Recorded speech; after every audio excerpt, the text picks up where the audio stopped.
अगला टॉपिक है हमारा आज का किरचॉफ्स लॉ। बड़ा बेसिक लॉ है लेकिन सिलेबस में है और इसके ऊपर कई सारे न्यूमेरिकल्स आपको करने को मिलेंगे। किरचॉफ्स लॉ, तो किरचॉफ्स लॉ में बेटे दो लॉज होते हैं। पहला होता है Kirchhoff's current law, Kirchhoff's current law जिसको आप केसीएल भी बोलते हैं शॉर्ट में, और दूसरा होता है Kirchhoff's voltage law, Kirchhoff's voltage law.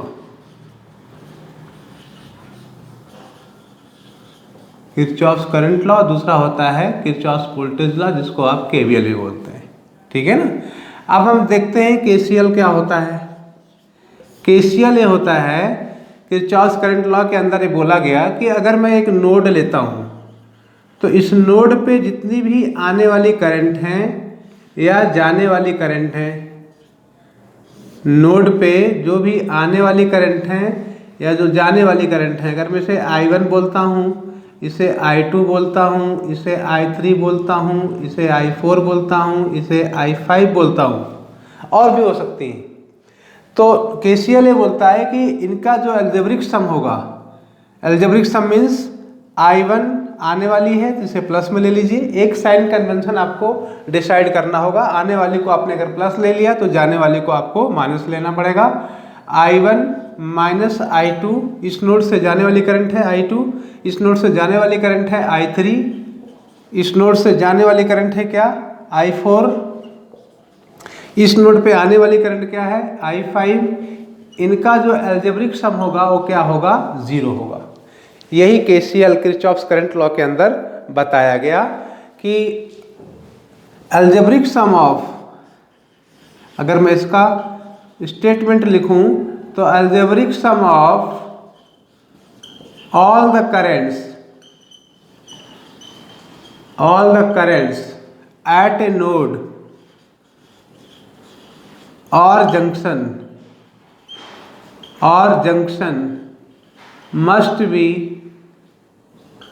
must be equal to what, 0.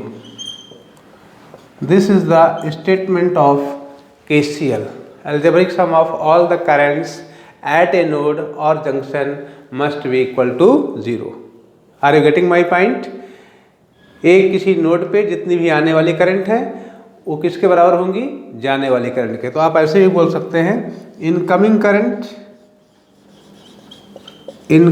Current is equal to outgoing currents. किसी भी नोड पे जो आने वाली करंट है वो किसके बराबर होंगी, जाने वाली करंट के, ठीक है ना।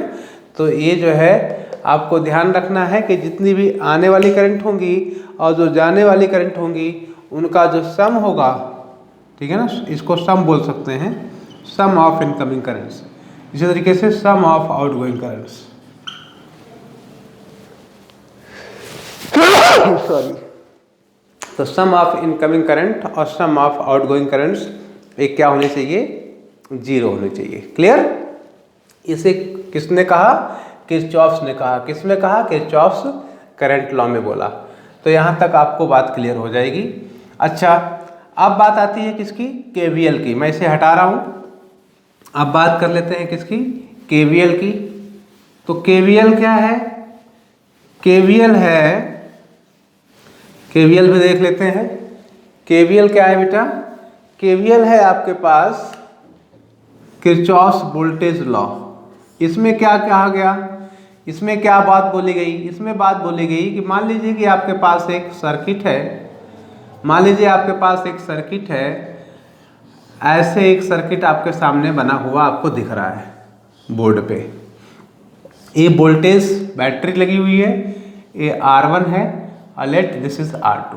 अगर ये बैटरी लगी हुई तो एक करंट इसमें आएगी, वो करंट क्या हो सकती है, I है मान लीजिए। तो किरचॉफ्स वोल्टेज लॉ बोलता है कि इस लूप में, लूप मतलब क्लोज पाथ, एक क्लोज पाथ जो आपको दिख रहा है, क्लोज लूप जो दिख रहा है, इसमें जितनी भी वोल्टेज ड्रॉप्स हैं, मतलब वोल्टेज ड्रॉप यहाँ से ये V हो गया माइनस प्लस, तो यहाँ पे प्लस साइन आएगा। अच्छा, जहाँ से करंट जा रही है उसको प्लस लेते हैं, जिधर को जा रही है उधर माइनस लेंगे। जहाँ से जा रही है उसको प्लस लेंगे, जिधर को जा रही है उसको माइनस लेंगे। अब आप देखिए यहाँ पे माइनस प्लस, तो यहाँ पे प्लस दे दिया। यहाँ पे प्लस माइनस जो भी आपके मुंह से बाद में निकलेगा उसको यहाँ पे साइन देंगे। माइनस क्या हो जाएगा, IR1। इसी तरीके से प्लस माइनस, तो माइनस IR2। ये क्या होना चाहिए, इक्वल टू 0।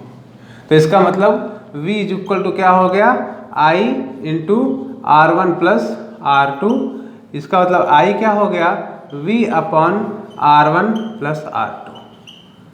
क्लियर, ये हो गया I की value is equal to V upon R1 plus R2। This is a Kirchhoff's voltage law. क्या कहा गया, क्या कहा गया, algebraic sum of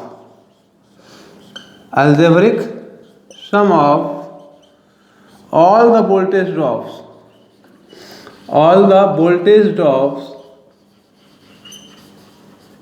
in any closed loop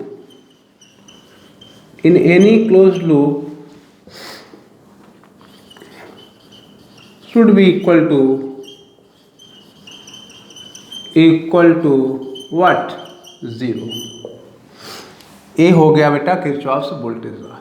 जितनी भी वोल्टेज ड्रॉप्स हैं किसी भी लूप में, उनका जो अलजेब्रिक सम होगा वो क्या होगा, 0 के बराबर होगा। एक किसमें बोला गया, किरचॉफ्स वोल्टेज लॉ के अंदर बोला गया, जो आप यहाँ पे देख पा रहे हैं। अच्छा, जरूरी चीज़ ये है कि आप इसको समझें, क्योंकि जब आप न्यूमेरिकल करेंगे तो यही चीज़ें आपको सामने दिखेंगी कि जिधर से करंट जा रही होगी उसको प्लस लेंगे, जिधर को जा रही होगी उसको माइनस लेंगे। तो इसी तरीके से यहाँ पे ऐसे करंट आ रही है तो प्लस, इधर आ रही है तो माइनस। जितने भी लगे होंगे रेजिस्टेंसेस, उसमें आपको इसी तरीके से पोलैरिटी को डिसाइड करना होगा।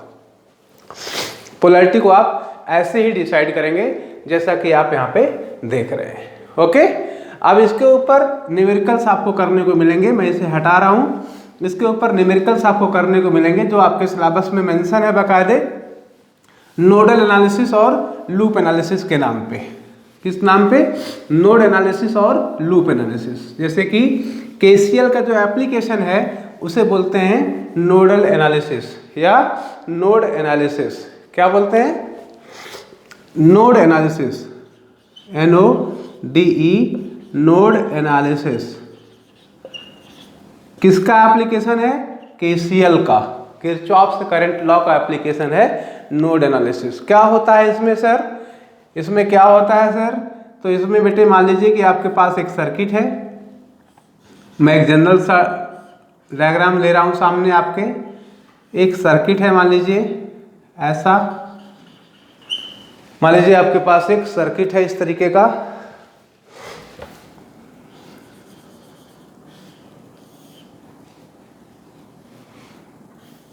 सर्किट बना लीजिए।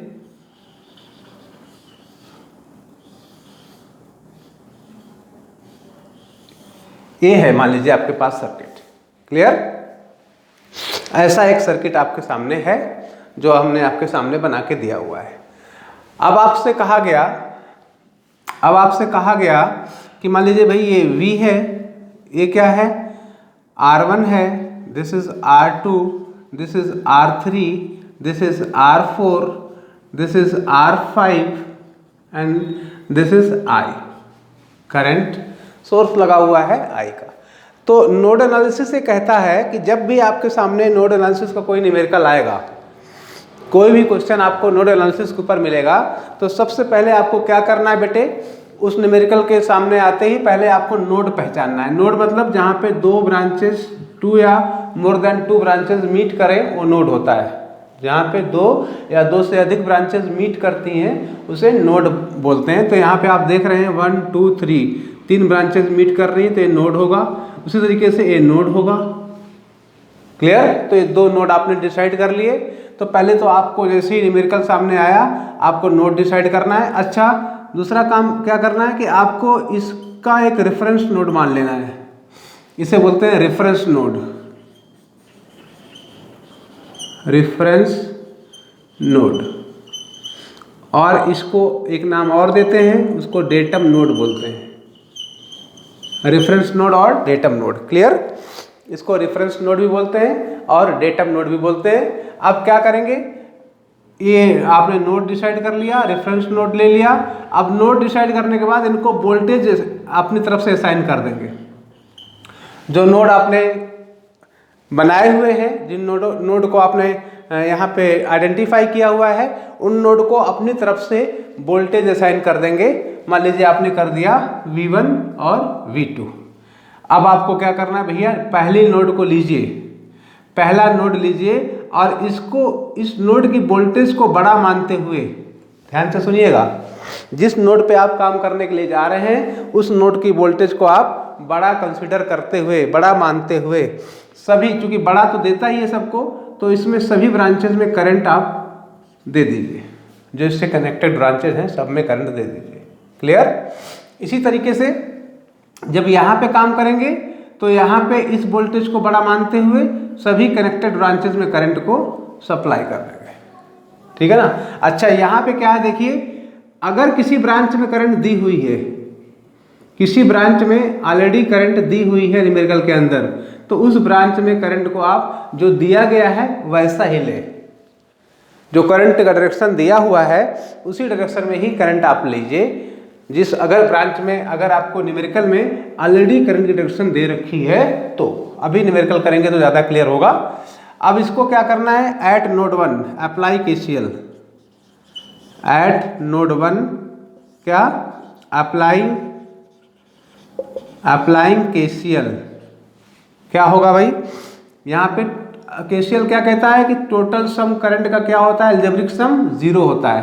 इस ब्रांच में क्या करंट है, V1 minus V upon R1, इस वाले में V1 यहाँ पे माइनस V। अच्छा, 0 भी आता है इस पूरे रेफरेंस नोड का, तो V1 minus V minus 0/R1, ऐसे पूरा लिखेंगे तो ऐसा लिखना चाहिए आपको। दूसरा क्या है, plus V1 minus 0 upon R2 plus V1 minus V2, क्योंकि V1 बड़ा मान रहे हैं आप ना, तो V1 minus V2 upon R3, this should be equal to 0 as per KCL। KCL यही बोलता है कि टोटल करंट का जो सम होगा वो क्या होगा, 0 होगा। यहाँ तक बात क्लियर हुई। अब इसी तरीके से एट नोड 2 जाइए, एट नोड 2 अप्लाइंग KCL। कैसे करना है, यहाँ पे पहुँचे आप, अब वहाँ की वोल्टेज को बड़ा मानिए, तो इसमें करंट आ रही है इस तरफ, तो V2 minus V1 upon R3, यहाँ पे क्या करंट है, V2 माइनस 0 अपॉन R4। अब यहाँ पे जो करंट है देखिए, इधर आ रही है, इस नोड पे आ रही है, बाकी तो जा रही थी, तो अब करंट जो है एज इट इज करंट आ रही है I, तो आप इसको माइनस I इक्वल टू 0, ये बन जाएगा इक्वेशन नंबर 2, ये बन जाएगा इक्वेशन नंबर 1। दोनों इक्वेशन को सॉल्व करिए, V1 V2 की वैल्यू निकालिए। क्लियर। और जो भी पूछा गया है, जिस ब्रांच में भी करंट पूछा गया है, वहां आप करंट निकाल करके दे सकते हैं। आई बात समझ में? ओके, अब इसके ऊपर एक न्यूमेरिकल कर लेते हैं। इसे हटा रहा हूं मैं इसे हटा रहा हूं, इसके ऊपर एक न्यूमेरिकल कर लेते हैं, तो और आपको क्लियर हो जाएगा। क्योंकि आप जिस चैनल पे पढ़ाई कर रहे हैं उसका नाम ही है क्लियर और कॉन्सेप्ट, तो हम सिर्फ कॉन्सेप्ट पे ही फोकस कर रहे हैं, जिससे आप अपने कॉन्सेप्ट को मजबूत बनाते रहें। कॉन्सेप्ट बनेगा मजबूत जब आप न्यूमेरिकल्स करेंगे तो। क्लियर। अब देखिए न्यूमेरिकल क्या है, न्यूमेरिकल क्या है कि मान लीजिए आपके पास एक क्वेश्चन है, कई बार पूछा गया है, ऐसा न्यूमेरिकल कई बार पूछा गया है आपके बोर्ड पेपर में भी और AKTU यूनिवर्सिटी पेपर में भी।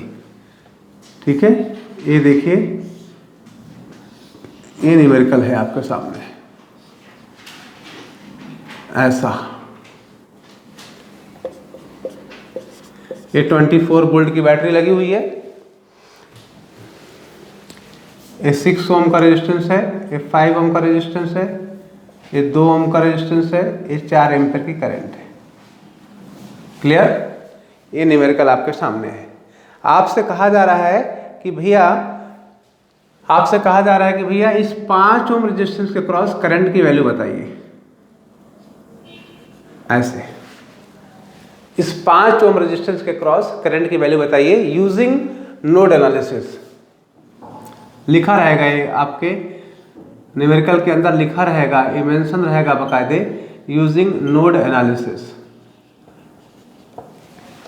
ठीक है, तो आपको क्या करना है, अभी क्या बताया मैंने आपको कि जैसे ही न्यूमेरिकल आएगा आपको पहले क्या करना है, नोड पहचानना है। यहाँ पे एक ही नोड है, नोड पहचानना है। सर नोड पहचान लिया और इसको रेफरेंस नोड मान लेना है। इसका पोटेंशियल 0 होता है। रेफरेंस नोड का पोटेंशियल कितना होता है, 0 होता है। यहाँ पे नोड पहचानने के बाद आपको क्या बोला था मैंने कि भैया यहाँ पे आपको वोल्टेज असाइन कर देनी है अपनी तरफ से।